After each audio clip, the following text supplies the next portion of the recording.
Teman-teman, berikut ini cara menulis abstrak. Nah, ini bagian dari akhir penulisan ilmiah, yaitu menulis abstrak.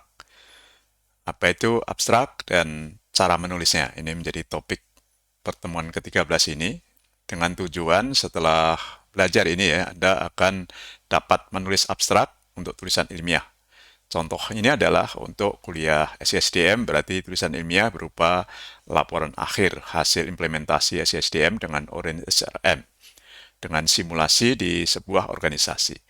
Nah, ini contoh kriteria teman-teman ya, karena abstrak itu berdasarkan kriteria yang dibuat oleh setiap lembaga penelitian atau penerbitan atau kampus. Nah, untuk kuliah SISDM ini kriterianya seperti ini.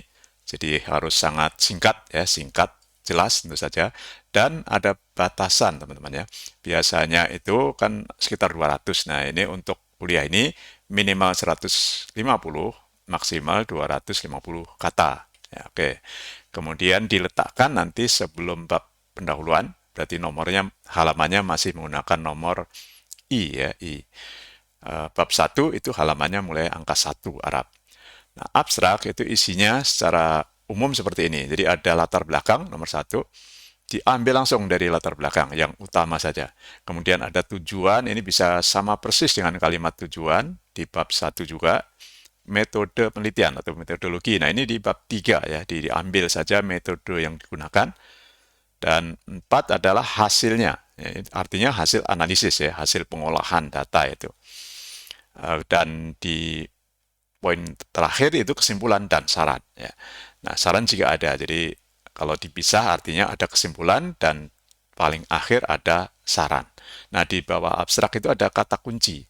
Ini 3 sampai 5 saja, bisa satu kata atau dua kata, dibatasi dengan koma. Ya, jadi istilah itu bisa satu kata atau dua kata kunci berupa dua kata, misalkan ya sistem informasi itu dua kata. Nah, abstrak tidak boleh mengandung tabel ya, bahkan menyebut nomor tabel tidak boleh, nomor gambar, apalagi ada gambar ya, dan tidak boleh ada referensi atau pustaka disebutkan. Baik, ini contoh teman-teman ya, jadi supaya mudah diberikan contoh. Misalnya dalam implementasi atau penerapan SISDM menggunakan Orange CRM, itu kita mengetahui bahwa ada perusahaan ya, jadi berdasarkan wawancara biasanya atau ngobrol ya bahasa sehari-hari kita, ada kebutuhan ya di perusahaan itu PTX, yaitu butuh sistem informasi SDM. Spesifik dia langsung nyebut misalkan basisnya web gitu ya. Untuk apa? Untuk pengelolaan atau manajemen kepegawaian misalkan. Kemudian sesuai dengan informasi itu, nah, peneliti mencari gitu saja ya. Jadi itu dimasukkan aja. Jadi sesuai dengan informasi awal yang diperoleh peneliti itu, manajemen kepegawaian PTX itu ingin seperti apa sistem informasinya. Nah, ditulis saja bahwa memiliki SDM dengan perangkat lunak yang berlisensi gratis. Ya, jadi ini alasan mengapa nanti memilih Orange SRM, misalkan ya untuk menghemat biaya, misalkan ya biaya pengadaan softwarenya. Ya, oleh karena itu, ya langsung ya untuk poin penelitian ini dilakukan untuk mengimplementasikan atau menerapkan SISDM dengan, nah ini metodenya ya perangkat lunak ya, atau alatnya adalah Orange SRM. Nah, ini di copy paste saja ya, diambil dari latar belakang yang utama ini ke abstrak ya bagian awal. Jadi abstrak bagian awal itu berisi, contoh ini adalah 3 kalimat ya, 3 kalimat. Oke. Terus yang kedua itu tujuan. Jadi di bab 1 kan ada rumusan masalah, ada tujuan, ada manfaat ya, ada batasan yang cukup diambil tujuannya. Nah, ini langsung dikopas saja ya, di copy atau disalin dan ditempel ke abstrak tujuannya. Persis seperti itu. Kemudian di bab 3 ya, bab 2 tidak perlu ya, kecuali abstraknya panjang itu teorinya dimasukkan yang utama. Misalkan ini teori dalam hal ini adalah sistem informasi SDM ya, dengan berbasis web misalnya. Nah, itu karena sudah disebut tadi di alasan ya, di latar belakang itu alasan, maka tidak perlu juga teori ya. Tidak dalam hal ini ya. Nah, langsung bab 3 diambil metode pengumpulan data dan metode pengolahannya atau metode analisis. Jadi analisis itu kan pengolahan atau penguraian ya, menguraikan masalah itu. Nah, kenapa ini diambil dua-duanya? Karena metodologi yaitu dua-duanya. Tapi minimal kalau dua ini terlalu panjang, ambil metode analisis saja. Nah, ini contohnya ya, metode analisis kualitatif deskriptif. Artinya dari wawancara diketahui kebutuhannya, identifikasi. Kemudian metode analisis kuantitatif deskriptif digunakan untuk evaluasi. Nanti akan kita minta menilai ya dengan sukses atau gagal gitu ya, 1 atau 0, atau dengan nilai 1 sampai 4 dengan skala, itu berarti kuantitatif. Jadi cukup itu, 2 kalimat itu. Kemudian abstrak di analisis ya, kalau ini tadi kan di metodenya. Nah, proses analisisnya itu apa hasilnya gitu ya, analisis dan hasilnya terutama ya. Jadi penekanannya adalah hasil. Nah, hasil artinya hasil dari pengolahan ya, hasil dari analisis. Kalau implementasi kan berarti mengolah data kebutuhan tadi ya perusahaan, terus ada data logo, data nama perusahaan, data jabatan, itu kan diolah. Nah, diolahnya dengan cara apa? Berarti ditulis ya, analisis adalah proses implementasinya. Misalkan proses implementasi mulai dari menyusun daftar fitur, ya fiturnya apa saja. Nah, disesuaikan tentu saja dengan software yang tersedia ya. Kemudian fitur-fitur yang kita peroleh dari wawancara itu dimulai di setup ya, dimulai install. Nah, ini diceritakan aja. Jadi proses instalasi, konfigurasi, dan pengujian sistem telah dilakukan. Oke, gitu ya.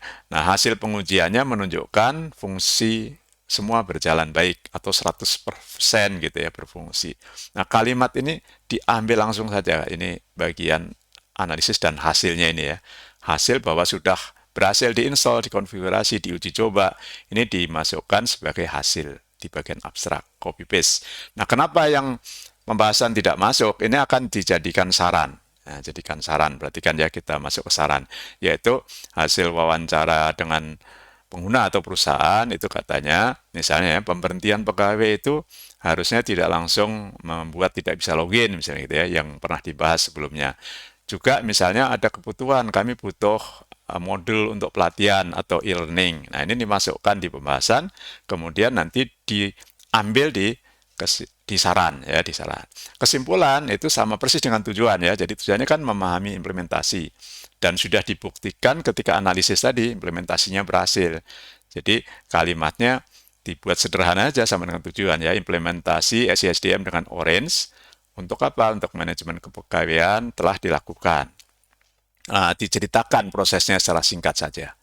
Jadi kebutuhannya dipahami atau diidentifikasi, kemudian software diinstal, dikonfigurasi, dan diuji. Nah, hasil evaluasinya, nah ini pentingnya hasil pembahasan tadi masuk ke sini, ke kesimpulan. Hasil evaluasi ditemukan kebutuhan, yaitu modifikasi misalnya ya, atau membuat program tambahan. Ini contoh saya adalah PTX memerlukan modifikasi kode program pemberhentian pegawai. Nah, itu ada di kesimpulan, maka diambil juga ya, kalau tidak terlalu panjang. Kalau terlalu panjang, diambil yang atas saja dari kalimat pertama. Demikian pula saran ya. Kalau sarannya lebih dari 1, ambil minimal 1. Tapi kalau ada saran 2 yang sama-sama penting seperti ini, diambil semua. Jadi kalimat saran itu di-copy, kemudian di-paste ya, dipastekan, ditempelkan ke abstrak bagian paling bawah. Jadi selesai ya kita caranya. Jadi gabungkan semua tadi yang berwarna merah. Jadi dari mulai latar belakang, tujuan, metodologi, analisis dan hasilnya ya. Kemudian kesimpulan dan saran digabung dalam satu paragraf. Nah, satu paragraf. Nah, dihitung nanti katanya ya. Kalau jumlah katanya kurang dari 150 ditambahkan beberapa kata penting. Kemudian kalau berlebih ya, lebih dari 250 maka dikurangi kata yang tidak penting atau kalimat yang tidak sangat penting gitu ya. Nah, di bawah paragraf tambahkan kata kunci. Contohnya nih, kata kuncinya adalah SISDM, manajemen kepegawaian, Orange SRM, ya ini salah ketik ya. Selesai ya, ini dijadikan halaman tersendiri teman-teman ya sebelum bab 1. Nah, silahkan dikerjakan.